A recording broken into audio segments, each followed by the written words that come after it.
Sometimes when we feel tired and we feel like the lowest, I find in those places when we choose to press through that God actually shows up the most.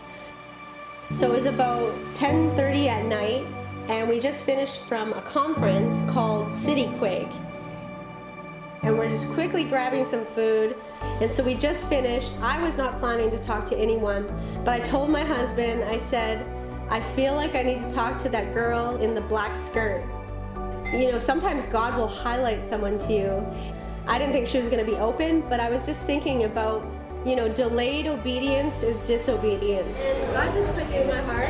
Come over here. I'm actually from Canada, but He just told me to come over here and tell you that God sees you, He loves you. I just started sharing from my heart with her. And as I began to share, her eyes got bigger and bigger and bigger.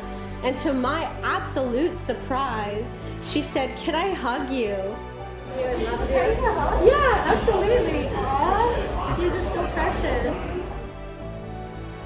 And then she said, you know, I was just going to a concert with a guy, and I just didn't have a good feeling about it, so I decided to go here with my dad instead. And so I just began to share how God has a good plan for her life. I didn't know what was going on. I felt like so much more was going on than even I knew, because she was so open. It just felt like it just kind of hit her right in the middle of going through extreme things in her life. Yeah, it's not about joining a man-made religion. It's a living relationship with Jesus. And yeah, He's got so many gifts He's put on the inside of you, you know? And you're alive for a special reason, for God's purpose. When I shared all this, she's right away wanted to get my number. I texted her that night, and we've been in contact since. God used me to encounter her in some pretty serious, big decisions in her life. All I felt was tired and I needed to go home. In that obedience, it turned into just a highlight encounter for me, because I saw her face. I saw that God was doing something beyond I could understand. So when we step out and we don't feel like it, we don't have a big worship team like cheering us on, and it's in those places where a lot of really powerful testimonies happen. That was cool.